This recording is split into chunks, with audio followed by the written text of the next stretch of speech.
facts of life. The whole way. The whole way. All the way. The 600 feet that we're going to go. All the houses above. The wall serves as one of the walls in the apartments up above.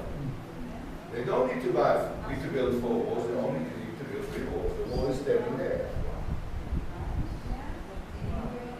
So if everybody is here, we're going to start now. We're going to go inside the first tunnel. This is the tunnel of the Western Wall, and I'm standing at the entrance of it. This tunnel was dug here from 1968 until 1988. For 20 years we dug this tunnel because we used only chisel and hammer.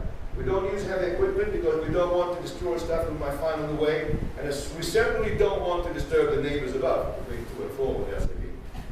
Because when they wake up, they will probably stop us, which they actually did. Or they found out that we were digging down here, they stopped us for 5 years. Okay, so 3 years. Until 1988, we opened it up, finding the whole length of the Western Wall. That's exactly what you're going to see now. When you enter the tunnel, on your right-hand side, the whole way is the Western Wall. Only 7 feet of it, but when he was standing there, it was at least 100 to 100, oh, something like this. Okay, let's go inside. Western Wall.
This is really not important at all. These are walls these are arches from the times of the Mameluke. I will advise you to delete them. Get rid of them. They are not here. We are under the sky. We are under the sky. Keep on painting the picture the way I will paint it for you. We look at these two pillars, going to the north, going to the south, the line of pillars. This wall is not here, it's only a curtain. Move the curtain, you will see a sidewalk. People are walking back and forth on that sidewalk, going to the temple or from the temple. And then there is a road. Sometimes the Romans will go there with the chariots and speed. And then there is on the other side, there's another sidewalk with another line of pillars and more shops. And the street is 75 feet wide. And this is the main street of Jerusalem, because Jerusalem was built like a Roman city. Roman city has only one corridor in the center. Jerusalem has 2. The western corridor over there. This is the eastern corridor, going all the way down to the city of David. All the way down to the city of David. We found it in the city of David when people came from the Shiloah all the way up towards the Temple Mount in order to go to the temple. So this is this place. And these stones that you're standing on are the original stones from that street. From that street. This is 2,000 years old, and you just put in your mind the names that you want to walk on these stones. I'm not going to do that for you. I have my own names. You have your own names. There probably could be also the same names, but everybody has his own. This is the spot. And up above here was the temple. Right in that direction. And here in the street, you can certainly smell it. Smell it definitely. You know, there is a sign, there's a sentence that says, in the Mishnah, it says that a goat in Jericho would sneeze to the smell of the incense from the temple. A goat in Jericho would sneeze to the smell of the incense from the temple. Friends, Jericho is 30 kilometers from here. More than 20 miles. It's deep down there, you know, it's down by 400 meters under sea level. We are 800 meters above sea level, and a goat there would sneeze. And I only have to feel sorry for a goat who would walk here. I mean, there she sneezes, here she probably uses all bag of tissues. And you understand what I'm saying? The merchants of perfume used to say, they said that at the time of the Second Temple, women bought gallons of perfume because the meat smell didn't get off their clothes. So they had to pour perfume on it. You understand that when 500,000 people come here to the temple, there are 500,000 sheep, cows, and goats that will be slaughtered up there on the altar. 500,000, the greatest barbecue ever. And you know, of course, it says blood, etc., etc., but there was no flies, and there was no smoke was going up, etc., etc. This is the temple time. This is where we're standing right now, and that's where.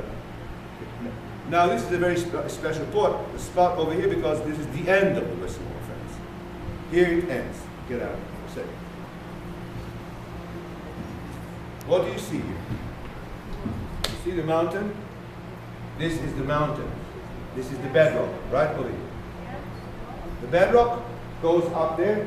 We saw it already when we came here. The rock is coming up. This is the bedrock, this is the bedrock, this is the bedrock, and this bedrock was chiseled, Herod work was chiseled up there, like the same stones over here. So it's a very interesting spot over here. This is the bedrock made by God, yes, nature. On the right side, these are the stones that were made by man.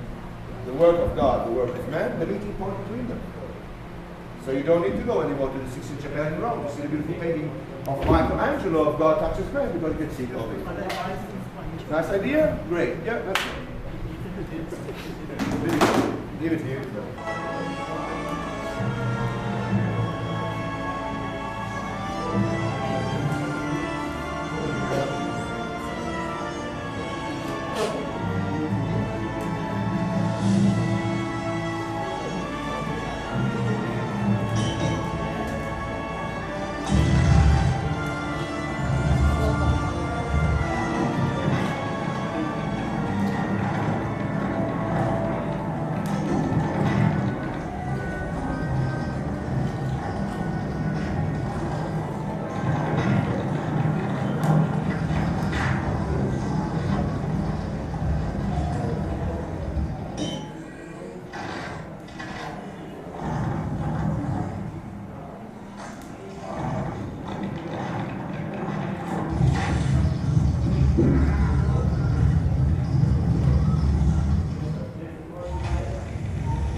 are going to end the tour pretty soon. We've been here for a while. If you haven't noticed it, we've been here almost an hour and a half. That's good. Tour is normally an hour and 50 minutes. But usually we come out here. By the way, okay, let's do it for you. We walked through a long tunnel, and then we turned to the left. And that's when we left the whole idea. We went from when we turned to the left up the stairs, we went towards the west, northwest, and we came over here. That means we left the area of the Western Wall completely, and we came over here. We went through a tunnel, another tunnel, right? A very tall tunnel. This is a water tunnel, And you imagine that long tunnel that we walked through. From 1988 until 1996, people would walk back and forth in that tunnel. That was a trick in the tunnel of the Western Wall. There was no exit. They had to find out a way out. They had to find out because thousands of people started to come. And they were looking for a way out when they fell into that tunnel that we walked through just now at the end, which is a tunnel that's been there for 2,300 years. Before the tunnel that was up there in the south when I told you about above the bridge, this also a tunnel that was chiseled by the Hashmonaim in order to get the water of the Kidron Valley, right? I told you the Kidron Valley goes down to the Dead Sea. And in Kidron Valley goes water that comes during the winter, in the beginning of the winter mostly. There are floods that are going down to the Kidron Valley. So in order to catch them before they go down the drain, they decided the Hashmonaim to chisel this tunnel and get the water through. That was going on until Herod came and built a dam and pushed the water over here. This was a very big moat. It was all along. Up here was the Antonia Fortress, a very long wall. The Antonia Fortress had in the north 450 feet, and all along it was this moat. So this moat turned, in the time after the temple was destroyed, turned to a drinking water pool. That's what it was. People used to come down here, get the water, go out.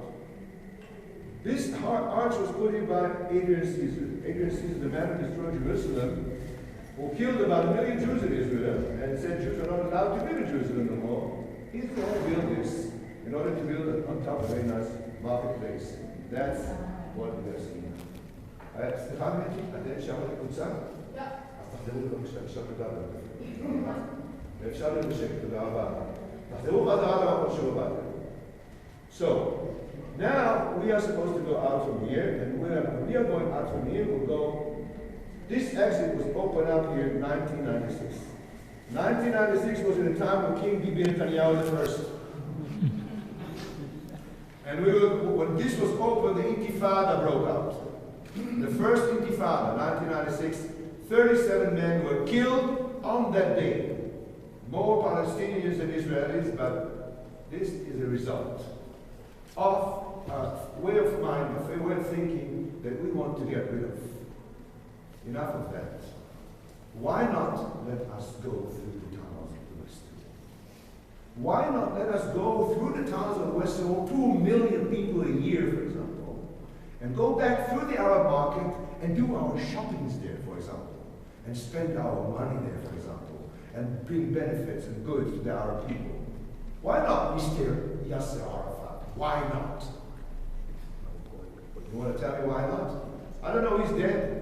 But not for 18 years, we've been walking back every time, and we are guarded with 2 security officers all the way back, and we don't stop at the Arab market, and war is going on. I want to end up with one sentence that will sound like a preacher, but I don't mean that. The second temple was destroyed. The temple we spoke so much about 2,000 years ago because of a reason is called in Hebrew Sinat Chinam, which means baseless hatred. Hatred without a reason. That's something that doesn't make sense. How does it make sense? It comes from selfishness. Loving yourself. Herod. Here's an example of that. Herod loved Herod more than anybody in the world. That's the result. When you love yourself and you don't care about anybody else, you want to doubt and pray, you don't want to tell about it. It's only yours. It causes war. It causes us to walk here around like rats in the caves, rats and tunnels. We don't want that. We want peace. We want a temple there to bring peace. So we'll sing a song, and the song will go out. Now, guys, I'm telling you, you have two opportunities. There is no security. My obligation is to bring you back to the town of Westernwall for security. If you want to come with me with our security, then there is no need, actually. We do it because we have to. You want to come with me here, or you want to come with me from there? And Shomli, and Zulu. You want to come with me from there or not? What is the shortest way to the wailing wall? With you or? Yes. Okay. So let's sing this song. You want to know what the song is about? It's very simple. It says one who does peace up above. So the peace on all of us, all of Israel, all the world. Goes like this. Oh, say Shalom Bimroma. Hu Yaseh Shalom